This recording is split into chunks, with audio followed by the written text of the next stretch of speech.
Welcome to Chatterbox Bearcats, everyone. Cincinnati falls to 0-2 in the Big 12, 72-67. It's bear down over the Bearcats. The Arizona Wildcats coming to Cincinnati and do what a lot of Big 12 teams have done to Wes Miller in his first year and a couple games in the Big 12, and that is beat the Bearcats at home.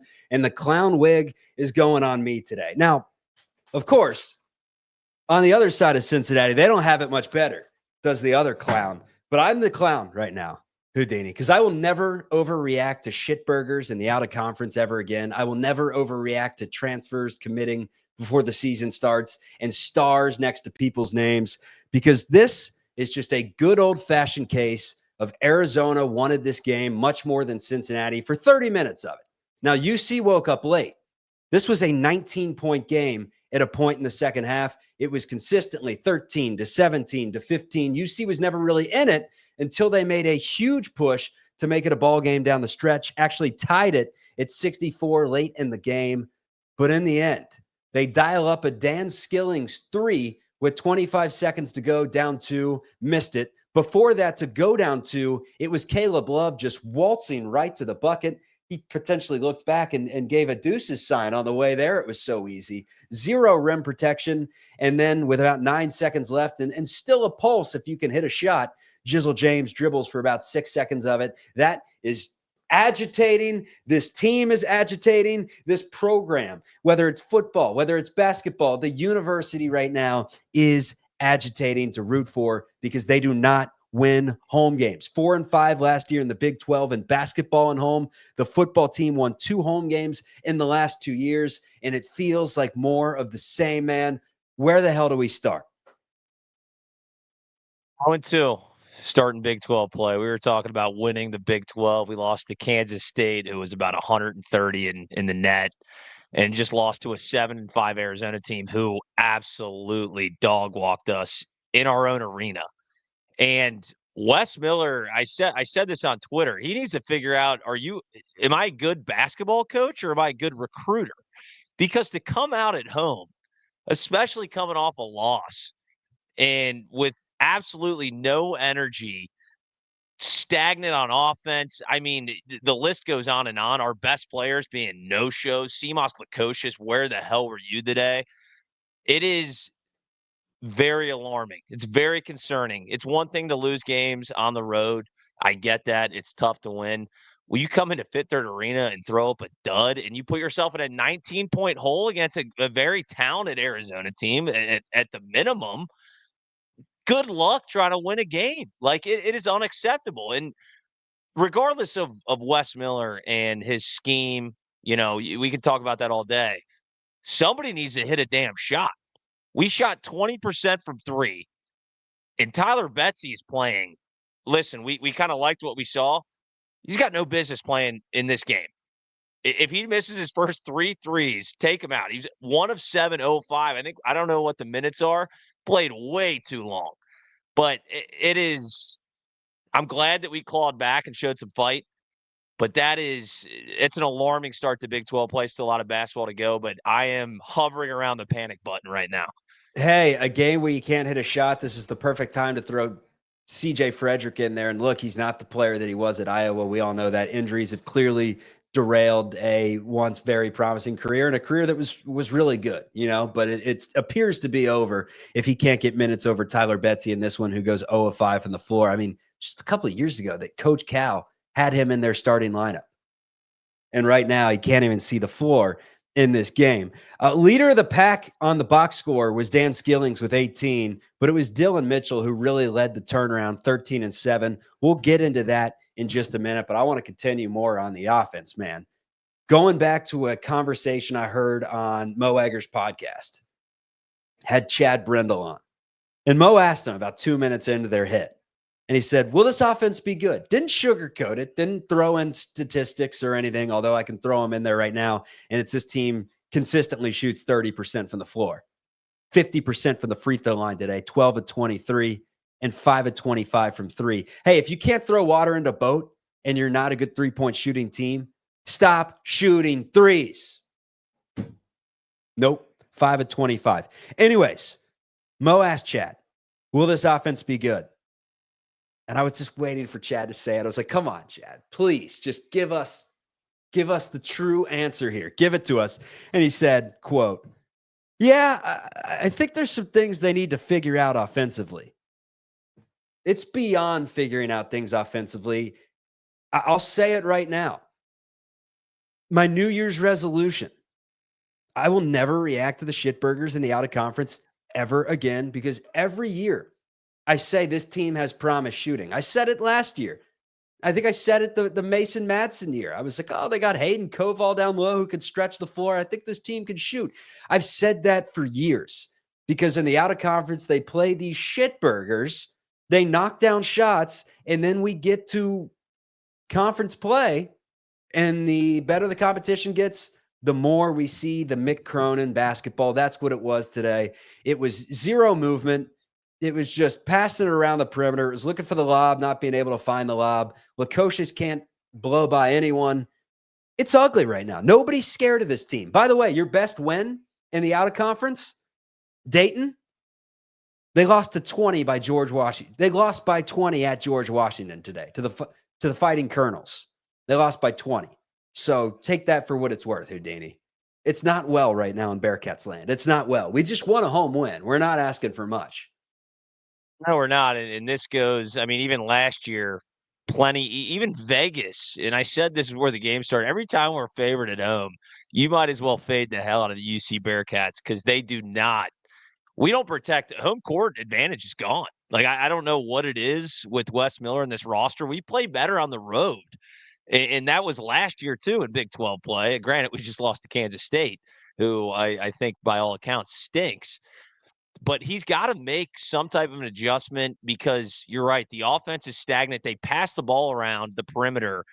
And for large stretches of this game, I love Day Thomas. He was our primary playmaker.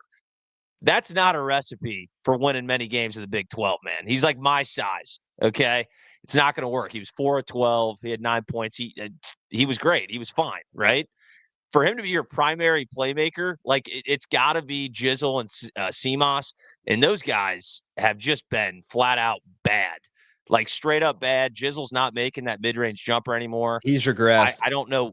I don't know what's going on, dude. Like I really don't. The two guys that showed up, Dylan Mitchell and Dan Skillings, Aziz played all right. He didn't do much on offense, but had 9 boards, played a decent defensive game. But if we're not going to get anything from Seamoss to Jizzle James, we are in a rude awakening for the rest of this Big 12 slate. Like, I don't really know what Wes is going to do if those guys can't produce on the offensive end. He's got to scheme better. He's got to get better offensive sets, because the pick and roll up top and doing the 3-man weave, it ain't working. We've seen it. You got to adjust. They need to get more pressure is what they do. Get out the other way and finish in transition. That's what they did with some dunks in the second half, but it was just too little too late. They sat too soft in their defensive coverage in their in the first half in that half court. And their half court defense is pretty good for the most part. But there was a stretch there where Arizona was kind of torching them, and you couldn't get anything in the half court on offense. That's where it's like, speed up the game, just try something a little bit different. And it was just kind of more of the same from what we saw against Kansas State. Story time for you. I was down in Old Town in Chicago last year during college. I want to say it was college basketball season, late in the year. And there were a crop of Minnesota Golden Gophers fans there watching their game. There are like 7 of them. And they had the Hufflepuff scarves on, and they were cheersing each other, all excited. And I tapped on one of my buddy's shoulders, who's actually a Providence Friars fan, good guy. And I tapped on his shoulder, and I'm like, look at those idiots. They're fans of the Minnesota Golden Gophers. Like, what an irrelevant school to be a fan of. And he said something that humbled me very quick. He said, Chuck, look at you. You're in a Steve Logan jersey. The guy hasn't played 20 years, and your team is absolute ass in both basketball and football. And he's right. This program is the worst in the Big 12 right now. It's debatable. And that's not a good thing, that you're debatably the worst program in the Big 12 right now. It's an F- in terms of winning games. An F-. UCF's found a way to, I don't want to say UCF's been better, because they haven't at the end of the day. Cincinnati beat them in football. We swept them in basketball last year. It's just UCF's the doormat. Let's Let's say that on the record. UCF sucks. But I mean, aside from that, man, we're not better than any of the legacy Big 12 schools. I mean, we're arm wrestling right now with Oklahoma State, and that's a dangerous place to be. I mean, I guess my question is why am I drinking so many of these? For what? To get to shoot 20% from 3, 39% from the field. We can barely break 50% from the line. And Sean Connor mentioned it in the chat. It's a one possession game.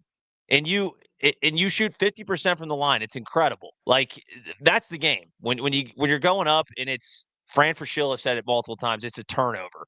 If you 12 miss to 2 free 23. throws, You that's just a go turnover. 15 to 23, man. You just go It 15 to 23. oh, You still don't gee, win, but no, it changes everything though. Like obviously the game that we don't start fouling at the end of the game if we're actually, at that point we'd be in the lead.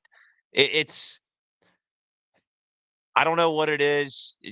Dylan Mitchell, unfortunately, as electric as a player he is and how awesome he has been, he's like been one of the few bright spots when we're playing legit competition. But having him not be able to hit free throws, it's tough because you can't play him at the end of games. Like you really can't. Like if you don't hack Dylan Mitchell, do the hack a shack with him at the end of a game, then you don't know how to coach basketball. It's a very, if you want to look at the analytics, one of the smartest plays ever. It's basically a turnover. yeah, Mitchell 0 of 5 from the charity stripe today. Did have 13 and 7. There was a moment there in the second half where he was the clear alpha on the floor. Was everywhere defensively. Got high praise from Fran Fraschilla, who said he's a top 3 defender in the entire country. So that's your anchor defensively. I just wish offensively he was a little more unselfish. And to go along with unselfish, I just wish he was a little more polished. And obviously, he is what he is. But there are times where he seemingly can get into the lane with ease, and he just has no offensive bag to put the ball in the bucket, really.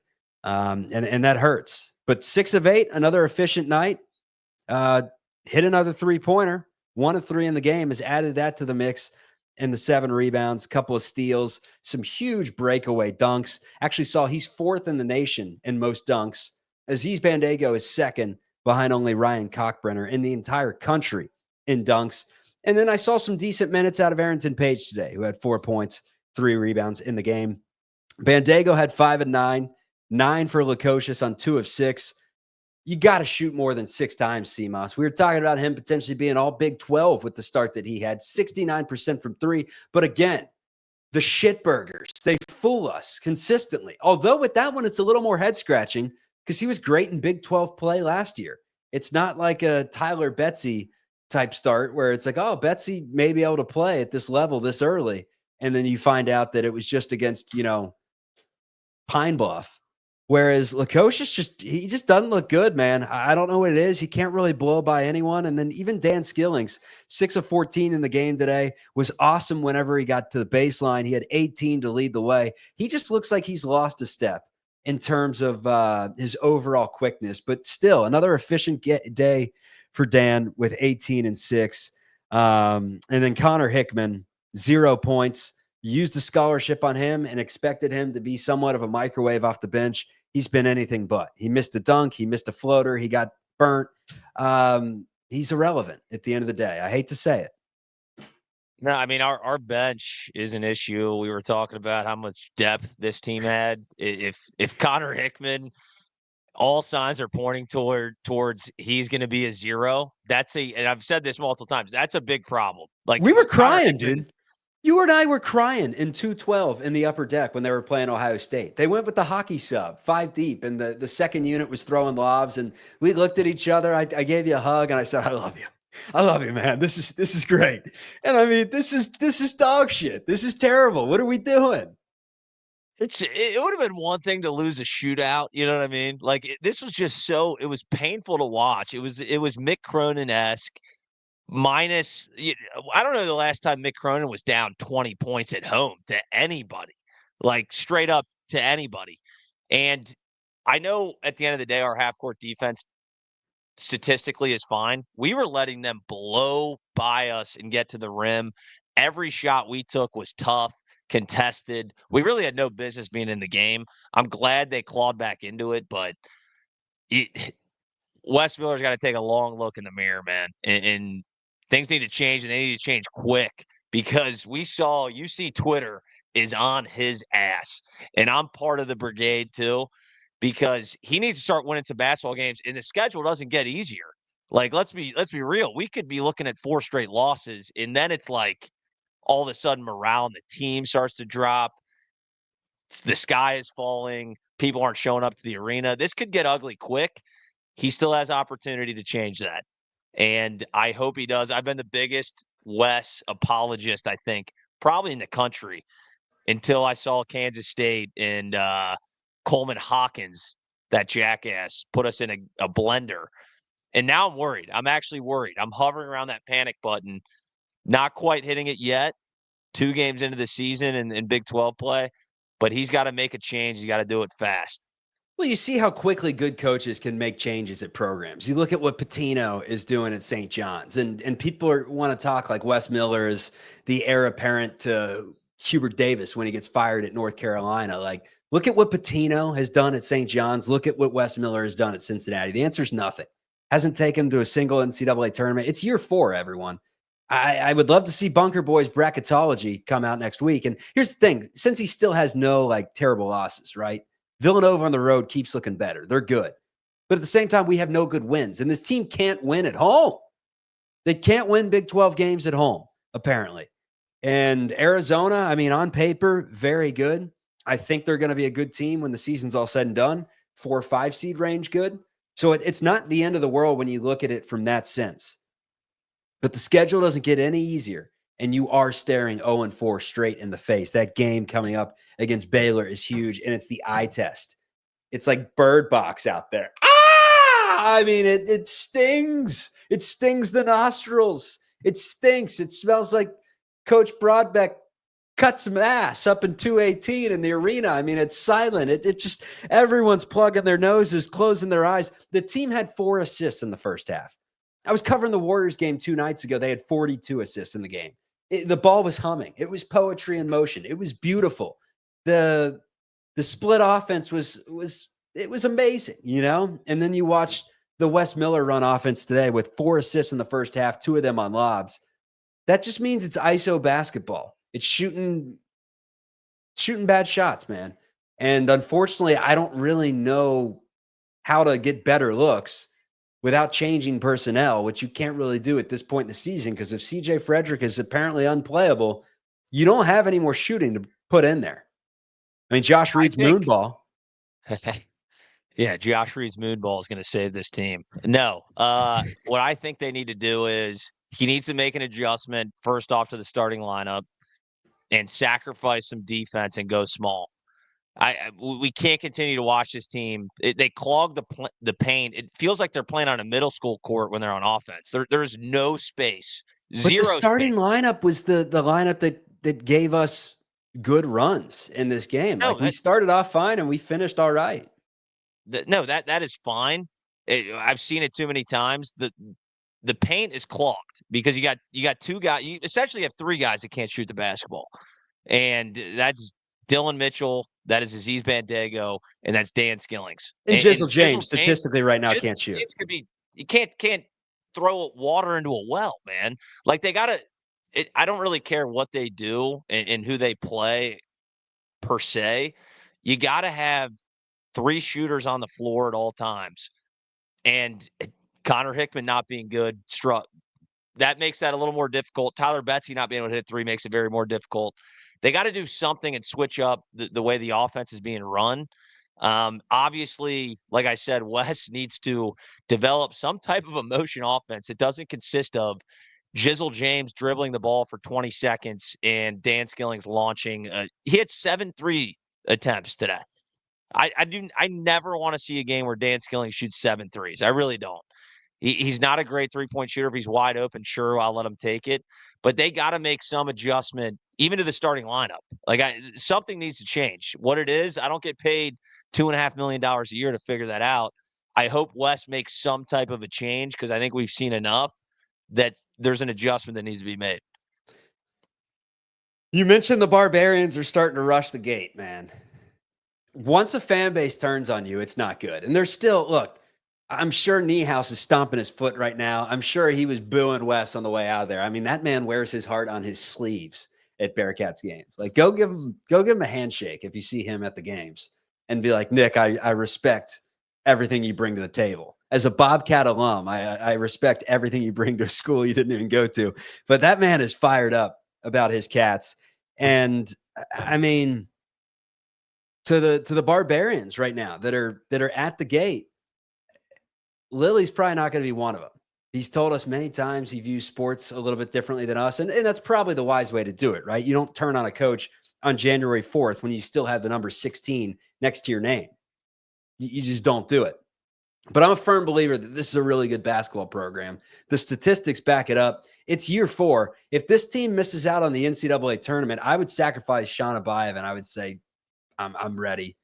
I mean, I don't have a backup plan. That's the thing. I don't know who better the Cats would bring in there, but just the way that it's gone as of 3 years in, it feels like this is kind of a boiling point. And we hit that with Mick, man. After the fight, it was year 4. He had just lost to Xavier again. Or I guess it was year 5. I mean, he made the NCAA tournament the year before. That's the crazy thing, is Mick made the tournament. And then the next year they turned around and they lost to Presbyterian, and it was just kind of ugly. They lose to Xavier. The fight happens. I'm like, I don't know how this guy's going to survive. He turned it around and has been a great, great basketball coach. And I'm hoping Wes Miller does the same thing. But at a certain point, Wes Miller ain't an alum, you know? Cronin was an alum. Cronin inherited a program during a completely different time where you had to get JUCOs and rebuild a different way. Look at West Virginia. They were in shambles last year. They're back to being better than us one season later. I talked about Pitino and what he did at St. John's. Good coaches don't need 7 years. They don't need 1,000,000 5-stars. At a certain point, they win basketball games at home. I'm just saying, to all the apologists out there, I'm just saying. So with Wes Miller, he's going to be the coach next year, whether we like it or not. And I think it would be a crazy move unless we had some home run hire that we could bring in. It's a little different with Mick Cronin. He's got LaQuill Hardnett coming in as his major recruit when he left. We got Sean Mari Abayev Curtis, yeah, and Tillery coming in. To reset right now would be, quite frankly, awful. Like, if we had to do this whole song and dance again and kind of be the bottom dweller of the Big 12 in you don't know basketball, that though. You could turn it over in a year. Teams do. I mean, no, here's the thing: we it talk about the Houdini. We talk about the how nice it is having the cohesion and having everyone returning and this and yeah, that. Sure, it's nice, but if they can't win, who cares?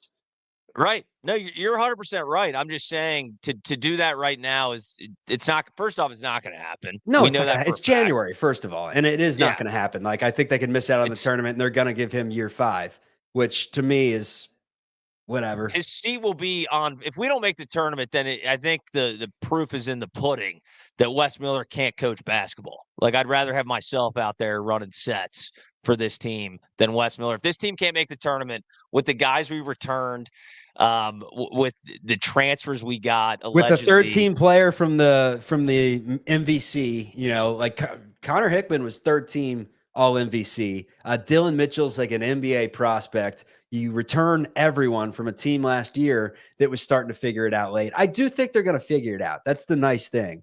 But right now I'm in my feels. I'm emotional, and the emotion's getting the best of me. And it's saying that I've seen this song and dance for too damn long, man. I agree. Like, Wes Miller should be feeling some serious heat. There's no doubt about it. You can't start 0-2 in Big 12 play with the hype that was around this program, with the talent that at least we thought we had on the floor. Like I said, I refuse to believe that this offense with the roster cannot be at a minimum a solid offense. We are a horrific offense. So it comes down to scheme in West. And certainly at the end of the day, guys got to make shots. I mean, we got guys missing shots all over the floor. I still don't understand Tyler Betsy playing as much as he did. I mean, he had the fourth most attempts on the team, and he hasn't made a three since November. Like, I like what I've seen from Betsy as a freshman. Sure, he could develop. He's not ready. He's missing wide open threes beyond belief. So I think West needs to realize that. He put him in with 3 minutes left in the game. Like, I don't understand it. the end of the day, there's a lot of basketball to be played.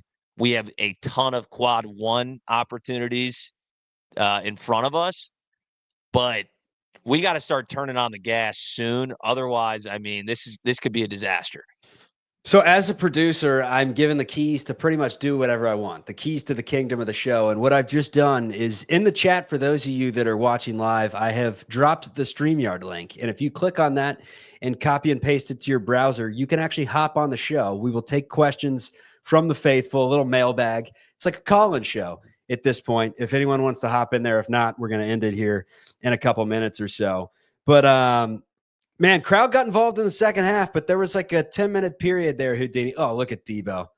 Look at Debo. There was like a 10-minute period there where the only noise you heard from the Bearcat faithful was legit boos, groans, boos. Ugly, man. It's the last thing we wanted to see with all the hype we had this offseason. And again, it just goes back to my New Year's resolution. Next year, chat, when I get ahead of my skis and I say, Shadabayev, I say, do you see those 32 he put up against Kennesaw? You say, shut up, Chuck. You've been saying this since 2007. You're wrong every year. Just shut up. I mean, dude, we were talking, this is a top 10 team. Not like 3 weeks ago. It's a top 10 team. They look so far from a top 10 team. I was saying, 5 seed or under in the tournament.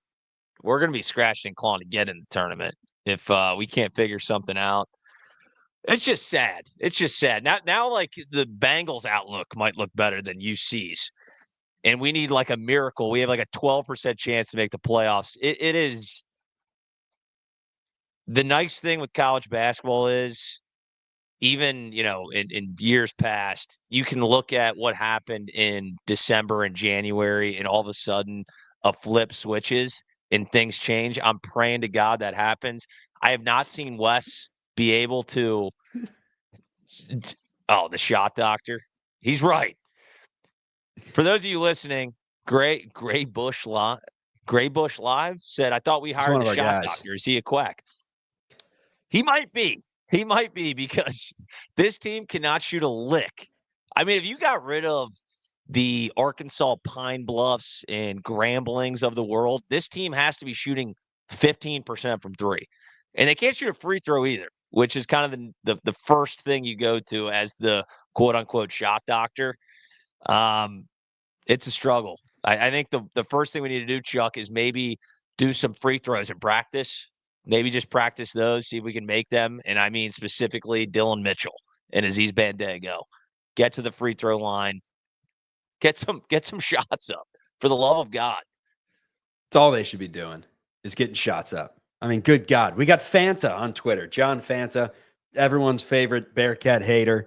There has to be some cause for concern at Cincinnati right now. Bearcats are 0-2 in the Big 12, and it gets no easier. They're next to at Baylor on Tuesday before hosting Kansas next Saturday. Have to get one this upcoming week. Goodman right now, probably stiff as a board. Good God. And yeah, I mean, we got the Bearcats basketball experience. It's over. We're so fucking back. It's so over. Fire the coach. I mean, it's just the graph there. Our friend Reds Daily. You cannot have this many athletes and score 26 points in a half. Cincinnati needs to fix their offense. They need to do it fast. Keyshawn Tillery was at the game. Sorry, Keyshawn. We're better than that. Yeah, is he going to decommit? We won't boo you. We won't boo you. And I don't want to see Wes Miller at the press conference and hear what he has to say, because he can't even. Last game, he couldn't even see straight. He may be blind. Honestly, it'd be a good bit if he put on the sunglasses and came out there and was like, I can't see. I can't see, everyone. It's that bad in Cincinnati right now. I can't see. I mean, this is just, I don't want to laugh. But, I mean, my God. We got to find some comedic value or something, or else what are we doing? I mean, is Wes doing the same song and dance in the presser right now? I'm pissed off. I'm seeing red right now. It's like, hey, we get it. Wes, I love you, but I'm so sick and tired of you saying you're pissed off. Win a game at home. What happened to home court advantage? Vegas is still loves us at home. I don't know why, I think Well, it's our is first home loss of DraftKings. the year. Let's not Oh, bleed I don't give everything a in from last year. Yeah, I will. I absolutely will. It's our first home loss of the year, and we played Xavier, which they look decent. Sure, I'll take that as a good win because it's our biggest rival. But when's the last time UC won a big game at home outside of Xavier? What, 2 weeks ago? Like we had the roster It last was year too. Houston pre-COVID. It was the Zach Harvey game. That was the last big game they won at home. Since then, I mean, they lost to Memphis. They lost to Houston. They go to the American. They got lucky to beat TCU. Like, let's not forget that. We stormed the floor after beating TCU, and we shouldn't have won And that game. We're bringing up Zach Harvey, who's like the backup shooting guard for the Taiwanese Purple Horses right now. Like, that's how bad this is right now. Like, you got to win games at home. Like, protect home court floor. We see how tough it is to win on the road, and Wes Miller has not been able to figure it out. I was texting you guys in the chat, like, I can't remember the last time we won a home game against a good team outside of the Xavier game. And thank God we won that because, I mean, the sky would be falling right now if we didn't. So The sky is falling, Chicken Little. Are you kidding me? What are you watching out there? We got to go into Baylor. We're starting 0-3 in the Big 12. We're right outside Lenardi's. and I'll say this. I've said all year that I think that we match up with Baylor probably the best of anyone in the Big 12. I said we are going to destroy them. Now I'm getting worried. And I still think that we are a much better team than Baylor. I actually think Arizona, all things, said and done, I think Arizona is going to be a very good team throughout the season. Caleb Love, hate him or love him, the guy's a good ball player in college basketball. And Arizona's got talent through and through. They got a lot of big guys. I saw Aziz had some trouble with some other big 7-footers out there. So I think Arizona is going to be just fine. I think this loss will not be a bad loss by any means. But at some point, you gotta beat good teams, and Wes Miller hasn't been proven to do that yet. We got plenty of opportunities. Hopefully, we do it here against Baylor on Tuesday. All right. Am I missing anything? I feel like we've pretty much covered it all. It's time to get ready for the Bengals and then to look ahead for the Cincinnati Bearcats. And that stretch ahead is a road game at Baylor on the 7th. That is, I'm doing the math in my head here, Tuesday, if I'm not mistaken. And then it's the Kansas Jayhawks at home next Saturday. Oh, baby. 2 big time games for the Cats. You lose both of those games, and your ability to pick up quad 1 wins, you're in trouble. You're in trouble. Like, I don't know with the net rankings, a bunch of these teams, and I'm sure a lot of them fall into quad 1s when you go to certain teams like UCF on the road, whatever it may be. But your remaining home games that are quad 1, I mean, you can list them maybe 1 or 2 teams when it's all said and Well, done. just kiss goodbye that nice little ranking next to our name. Oh, yeah. That's gone. That is if we would have won this game, I think we would have snuck into the top 25. And I know it means nothing, but it means something to us. I It love does. seeing a little number next to my name or our name when we're watching the game on ESPN. That is gone. But the good news is we have an opportunity to bring that back. Beat Baylor, beat Kansas. Is that going to happen? I don't know. Will I bet money line both games? Yes. Okay, I so bet -2.5 today. I know you did. I know you did, and I feel tough for you. I did as well, but I live bet it at 9.5. We did cover that, so that's the only silver lining of the game. All right, I threw the chat on the link, and we got our first ever call-in. We're a call-in show, folks. We got Elijah Anderson popping in. Hey, All right, boys. give it to me. Give it to me, Elijah. Oh, What's up, man. brother? I've been at every home game this year, pretty much every home game last year. This was the worst first half I think I've ever been in at, like, live, except for maybe the Houston one with Landers Nolly when we were down like 20 in the first half. But we get down so bad some games, and then we always make a run late, have a start believing, and then can never finish it. It's like every sports team in Cincinnati, too. It's not just the Red. I Right. feel like the Bengals kind of have that in their DNA. The Reds do it from time to time. I would love to ask Xavier fans if they feel the same way based on their game against Marquette this year. They probably do from time to time. I just don't get it, man. I don't get it, but I don't understand how a team is that flat in that big of a game to start the game. And granted, they were good to begin for the first like 4 or 5 minutes, but I mean, come on, fellas. Wasn't What are we doing? it wasn't Right. pretty. Elijah, or is it Elia? There's no Elia. J in that. Yeah, no J, Elia. no J. Yep. Chuck, figure it out. I thought you were a broadcaster. All right, Elia, fine. what are your thoughts? What's the fan base's thoughts on Wes Miller starting 0-2? I know everybody was loving Wes about 2 weeks ago, and it seems like things have switched. What are your thoughts on our guy Wes Miller? Yeah, I'm as big of a Wes Miller fan as there is, but you got to sit back and be realistic. It's the same thing Buckeye fans were saying about Ryan Day. Like, he can bring in all the recruits he wants, but does he win the big games? Wes Miller doesn't win the big games. And, like, maybe if you get in a coach that can actually run a damn offense, if he's recruiting 3 and 4 stars, can get him to win, is that better than Wes Miller pulling an occasional 5-star? Like, probably. I don't know. Well, if he's on the trajectory of Ryan Day, so we're going to go to a Final Four possibly this year. Good point. Okay. Good point. Good I point. think it's more Travis Steele is the name that I bring up because very likable guy. Xavier fans wanted him to succeed for so long. Good recruiter. The players all loved him. You didn't see mass exoduses of players after every single season. Was able to kind of retain that Najee Marshall and that Greg Scruggs. No, Greg Scruggs, I think played for UC or Louisville, went to St. X, drummer. I know way too much about Greg Scruggs. Anyways, Paul Scruggs, the Xavier player in that team. That's kind of what I'd compare Wes Miller to right now if he can't really get his act together. But you didn't really answer the question, Elia. What's kind of the mood in the arena? Because we all know what's said on Twitter. You get the worst of the world in Twitter. You love Wes. I'm sure you have some friends that are sitting there. Yeah, I don't think people want Wes fired. They more want the players to just figure it out. Everyone around me complaining about free throws, effort, and then we showed effort in the last 8 minutes. But I mean, it was the most lackluster effort for the first 20 minutes I've seen probably all year. All right, good stuff, Elia. Get home safe. All right, we got a call-in show, man. How about that? That's fantastic. Chuck, I'll say this. Thank you, Elia, for calling in. That was great. This kind of feels like, because I think he hit the nail on the head, though, when he said nobody wants Wes to be fired. Everybody is rooting for the guy. He's the most likable guy possibly on earth.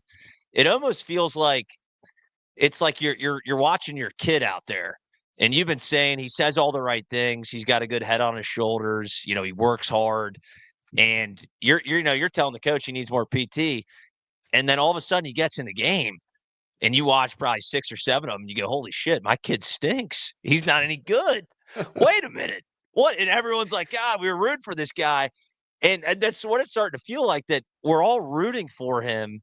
And you see the step forward, and then it's like 2 steps back. We saw it all throughout last season. Now he's officially got all of his guys, handpicked guys on this roster, which is why it concerns me to see this offensive output in particular. And again, there's a lot of ball to be played, but Wes Miller for me is, he's dancing on that line right now. And I'm going to say it. I've said it 50 times. I have faith in Wes Miller to figure this out and right the ship, but he's got to do it now. End of story. And last year made us feel a little bit better about it because the way they finished the year, right? But when you go back to it, they didn't finish the year that great. Take away the little run they had in the NIT, and that would not have been possible if Simas Lukosius did not bury a 3. And I think USF may have been missing one of their best players too in that game. But you go back to the end of last year, and I mean, there was a 3-game losing streak in February. They lost to Oklahoma, a terrible loss to Oklahoma in overtime where they were up 10 late in the second half and blew it. That was in March that they blew that game. Sure, they beat Kansas without Kansas's entire team. Before that Oklahoma game, they needed a Simas Lukosius 3 to beat Kansas State. They lost at Houston the game before that. They rolled over against TCU in February. They lost at home to Oklahoma State in February. So, he's never really put together good stretches of basketball against the non-shitburgers. He hasn't. I mean, they still haven't won 2 games in a row in the Big 12. When have you ever left a game and said Wes outcoached the opposing team? I don't think I've ever said that. Like straight up, I don't remember the last time. There might be, I mean, what, you want to call out some game from last year? I can't recall a time where I was like, wow, we really outcoached the other team. And I feel like I see that every time. Like Lloyd outcoached us. I think the guy stinks. I think he's a fraud. He outcoached us today. And you could say maybe he outcoached Sean Miller. Sure, maybe. I actually think Xavier outplayed us for majority of that basketball game.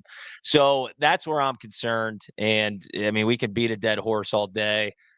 He's got to figure it out. Hopefully he does. But at some point, you got to turn the corner or you got to turn the page on Wes Miller. We got a text from our group that said, wow, he's angry.